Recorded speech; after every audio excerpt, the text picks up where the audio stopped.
जावेद अख्तर ने कुछ 2-4 दिन पहले एक स्टेटमेंट दी है जिसमें उन्होंने तालिबान और आरएसएस को कंपेयर किया है। तो अब मैं ये जो 4 तारीख की जो घटना है उस पे मेरा जावेद अख्तर और उसके जो पूरे ग्रुप और उनकी जो पूरी गैंग है उनसे ये सवाल है, क्या कभी किसी हिंदू ने, आप जो तालिबान से आरएसएस को कंपेयर कर रहे हो, तो क्या किसी आरएसएस के बंदे ने या किसी हिंदू ने आपके घर में कब्जा किया, बंदूक की नोक पर क्या धर्म परिवर्तन करवाए, आपको भगवा पहनने पर क्या मजबूर किया, जैसे अब आपकी लड़कियां हिजाब पहनने पर हिंदू लड़कियों को फोर्स कर रही है, या क्या फोर्सफुली हमने किसी को हनुमान चालीसा सुनाया 5 बार स्पीकर लगाकर, या हमने किसी को उसके घर से निकाला, या हमने किसी की प्रॉपर्टी पे कब्जा किया? क्या आपको कोई आरएसएस का सड़क पर रॉकेट लॉन्चर देखते हुए दिखाई दिया? तो आप कैसे तालिबान और आरएसएस को कंपेयर कर सकते हो? चलो मैं 1 मिनट के लिए आपकी ये बात को मान भी लूं, तो आप मुझे ये बताओ कि 7 साल से नरेंद्र मोदी की गवर्नमेंट है और ये जो सो कॉल्ड जावेद अख्तर की जो पूरी कम्युनिस्ट गैंग है, जो मतलब सो कॉल्ड अभिव्यक्ति की आजादी वाली गैंग है या डेमोक्रेसी खतरे में है गैंग है, उनसे मेरा ये सवाल है कि 7 साल से नरेंद्र मोदी की सरकार है, क्या इस 7 साल में आप कहते हो कि ये संघियों की सरकार है और हमें अंधभक्त कहते हो, तो क्या किसी अंधभक्त ने आपके घर में घुस के कहा कि तुम्हारी 15 साल की बच्चियों को हमारे हवाले करो सेक्स स्लेवरी के लिए? क्या किसी संघी ने भगवा वस्त्र पहनकर आपके घर में घुस के आपके घर की विधवा को उठा के लेके गए? क्या किसी आरएसएस के बंदे ने आपके घर में घुस के आपको मारा पीटा और आपको आपके घर से बाहर निकाला? क्या इन 7 सालों में आप पर ऐसी कोई भी जाति हुई है, या इन 7 सालों में आपकी मुस्लिम लड़कियों को हिंदू बनने पर जबरदस्ती धर्म परिवर्तन करवाया गया है? नहीं। तो अगर जब ये नहीं हुआ तो आप कैसे कहते हो कि तालिबान और आरएसएस एक है? एक दूसरा एग्जांपल देती हूं। 20 साल में 2001 से लेकर 2021 तक अमेरिका ने $3 ट्रिलियन फूक दिए अफगानिस्तान में, उसकी आर्मी पर करोड़ों डॉलर खर्च किए ट्रेनिंग देने में। 20 साल का बसा बसाया अमेरिका जैसे ही अपने आर्मी को लेके गया, इन लोगों ने उजाड़ दिया। 7 साल में आप मुझे बताओ, क्या किसी ने ताजमहल पे बुलडोजर चलाया? क्या किसी ने कुतुब मीनार पर बुलडोजर चलाया? या किसी ने लाल किले पर बुलडोजर चलाया? या कोई तुम्हारी बड़ी जामा मस्जिद दिल्ली वाली तोड़ दी, या तुम्हारी लखनऊ वाली जामा मस्जिद किसी ने तोड़ दी, या हैदराबाद वाली तोड़ी? तो फिर आप कैसे कहते हो, जबकि हम इतने सहिष्णु हैं कि हमने हमारे राम मंदिर के लिए, जो अयोध्या में राम जी जन्मे, उस मंदिर की लड़ाई हमने 500 वर्षों तक लड़ी और कानूनन हक पाया है, हमने छीना नहीं था तुमसे।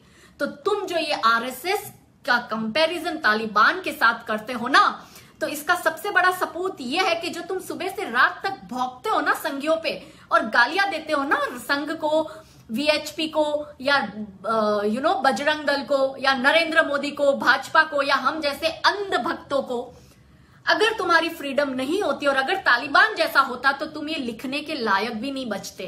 तुम्हें पता है तालिबानी रूल उसको कहा जाता है जहां दिन दहाड़े कंगना का घर उड़ाया।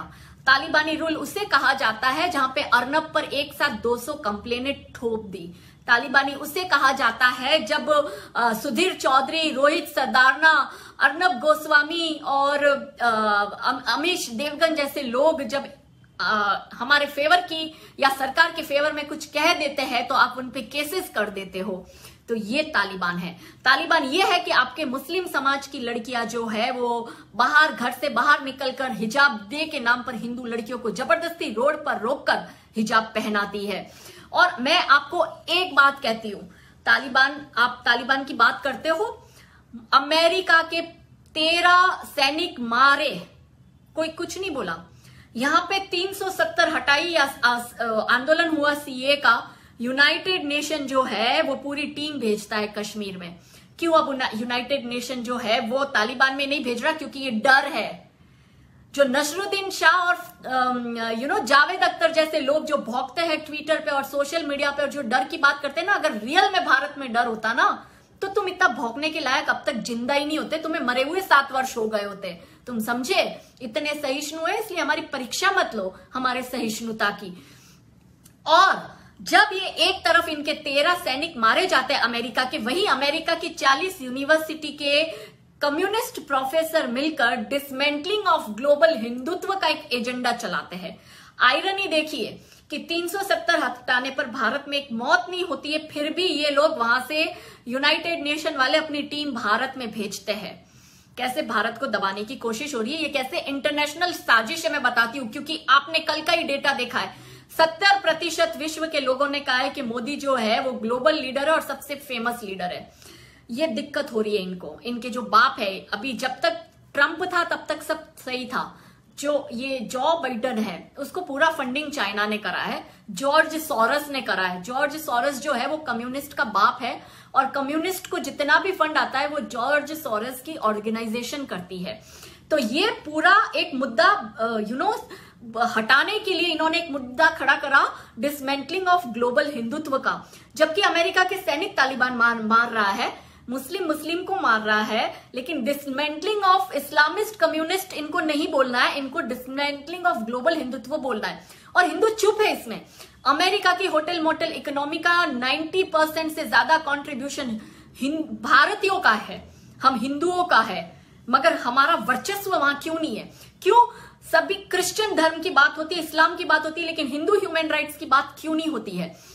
और आपको पता है ये डिसमेंटलिंग ऑफ ग्लोबल हिंदुत्व का जो ये पूरा एजेंडा चला रहा है, इससे जो हिंदू बच्चे बाहर अमेरिका में या दूसरी बड़ी यूनिवर्सिटी में पढ़ रहे हैं विदेशों में, उनको कितना मेंटल ये लोग टॉर्चर करते हैं कि उन हिंदू बच्चे जो कि साल की $65,000 की फीस पे करते हैं अपनी ट्यूशन की या अपने स्कूल की, उनको ह्यूमिलिएट करवा रहे हैं ताकि वो खुद ही अपने धर्म से नफरत करे, उन्हें नफरत हो खुद को हिंदू कहने में। अभी हमने देखा कि एक हिंदू बच्चे जो कि नासा वालों ने उसको रिक्रूट करा, तो उसके बैकग्राउंड पे भगवान के फोटो थे, तो इन्होंने उसको भी मॉक करा। लेकिन तुम्हारा भगवान भगवान है और हमारा भगवान क्या है? हमारा भगवान कोई नहीं है। जब हमें तुम्हारे बिलीफ से इश्यू नहीं है तो क्यों तुम्हें हमारे बिलीफ से तकलीफ है? अभी की बात मैं आपको बताती हूँ कि तालिबान से जो कंपेयर कर रहे हैं और जो तालिबान की एक नई सियासत आई, अभी तो सरकार आई भी नहीं, और उससे पहले ये हक्कानी नेटवर्क और ये जो वहां का अभी प्रेसिडेंट बनने वाला था मुल्ला बरादर, इनके बीच में झड़प हो गई और मुल्ला बरादर को इन लोगों ने इंजर्ड कर दिया। इसे कहते हैं तालिबानी और आईसिस रूल। ये सब मुसलमान लोग करते हैं, हम हिंदू नहीं करते। तुम्हें जलन हो रही है तो हो, लेकिन मुझे सच बोलने में कोई डर नहीं है। हमारे यहाँ पे ऐसा नहीं हुआ है, हमारे यहाँ बकायदा सबको वोटिंग राइट्स है। हमारे यहाँ मुस्लिम महिलाएं भी वोट देती है, हिंदू महिला भी वोट देती है। अरब कंट्री की तरह नहीं कि वहां पे वोटिंग राइट्स पर्टिकुलर इस्लाम के लोगों को ही मिलेगा और गैर इस्लामिक लोगों को कोई वोटिंग राइट्स नहीं होगा। तो आप जो बार बार जावेद अख्तर जैसे, शबाना आजमी जैसे लोग जो है, हामिद अंसारी, आमिर खान, जो डर की बात करते हुए ये तालिबान और आरएसएस को कंपेयर करते हैं ना, तो तुम खुद ही उसका जीता जागता सबूत हो कि इतना खुल के तभी बोल पा रहे हो क्योंकि हिंदुओं की सरकार है और हम लोग आजादी देने में बिलीव करते हैं, किसी की आजादी छीनने में नहीं बिलीव करते। हम औरतों को एम्पावर्ड करने में बिलीव करते हैं, उनकी आजादी छीनना हमारा मकसद नहीं है। हम औरतों को फ्रीडम देते हैं, उनके जो कपड़े पहनने वो कपड़े पहनने की। मैं संगी हूं, मैं बहुत मॉडर्न संगी हूं, मुझ पे किसी ने इम्पोज नहीं करा है। हाँ, मैं तिलक लगाती हूँ, मैं कलावा पहनती हूँ, मेरा मन होता है तो सिंदूर लगाती हूँ, मन नहीं होता तो नहीं लगाती, मेरा इच्छा होती तो मंगलसूत्र पहनती हूँ, वरना नहीं पहनती हूँ। हमारे में ऐसा नहीं है कि घर के बाहर बुर्खा पहनकर ही निकलना है, वरना घर में एंट्री नहीं है। हम लोगों को जो तुम तालिबान से कंपेयर कर रहे हो ना, वहां ही तुम अपनी तुच्छ बुद्धि का प्रदर्शन कर रहे हो। और ये जो ग्लोबल हिंदुत्व का, जो डिसमेंटलिंग ऑफ ग्लोबल हिंदुत्व का जो एजेंडा छेड़ रखा है ना, देखिएगा अब हम छेड़ेंगे dismantling of communist Islamist gang का। और आप जो ये डिसमेंटलिंग शब्द यूज कर रहे हो ना, तो क्या आप हिंदुओं को मिटा देना चाहते हो दुनिया से? ये डिसमेंटलिंग आप वर्ड यूज कर हेट क्राइम कर रहे हो। और अगर इसमें कोई भी इनका सपोर्ट करता है तो आप समझिए कि वो इस देश का और हिंदुओं का दुश्मन है। मैं बस आपसे यही बात कहने आई थी। और जागिए, क्योंकि अब ये मुसलमान लड़के तो कन्वर्जन करते ही थे, इनकी लड़कियों ने खुलेआम कन्वर्जन शुरू कर दिया है और मुस्लिम लड़कियां अपनी हिंदू दोस्तों को और हिंदू लड़कियों को कन्वर्ट करने की पूरी कोशिश कर रही है और खुलेआम अब ये लोग सड़कों तक आ गए हैं। तो मैं यही मैसेज देने आई थी और इसी मैसेज के साथ विदा लेती हूँ। और आइंदा से अगर संघ के बारे में या हिंदुओं के बारे में कुछ कहा ना, तो फिर हम उतने ही, इससे भी ज्यादा उग्र होकर बोलेंगे और इससे भी बड़ी बगावत करेंगे। भारत माता की जय, वंदे मातरम, जय श्री राम, हर हर महादेव।